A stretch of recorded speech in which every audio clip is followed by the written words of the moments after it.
ప్రతిపక్ష సభ్యుల సెగ్మెంట్లకు టీఆర్ఎస్ సర్కార్ అభివృద్ధి నిధులు ఇవ్వడం లేదని కాంగ్రెస్ ఎమ్మెల్యే డీకే అరుణ ఆరోపించారు. ప్రతిపక్షం అధికార పక్షం అన్న తేడా లేకుండా నిధుల విషయంలో ఎమ్మెల్యేలందరినీ సమాన దృష్టితో చూస్తానంటూ అసెంబ్లీలో ఇచ్చిన హామీని సీఎం కేసీఆర్ ఉల్లంఘిస్తున్నారని విమర్శించారు. ప్రభుత్వ పాలన ప్రజలు ఆశించిన విధంగా కూడా కాకుండా నిరంకుశంగా ఉందని మండిపడ్డారు.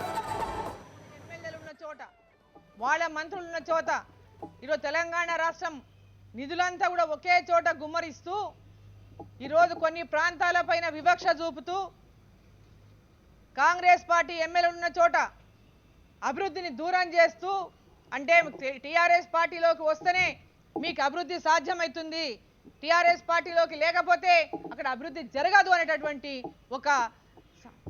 ఒక సంకేతాన్ని స్పష్టంగా అందజేస్తున్నటువంటి నేపథ్యంలో మరి తెలంగాణ రాష్ట్రంలో మరి ఆయన మాట్లాడినటువంటి మాటలన్నీ కూడా ఈరోజు మూటలైనాయని ఒకసారి నీటి మూటలా అయినాయని ఒకసారి ప్రశ్నిస్తా ఉన్నాం.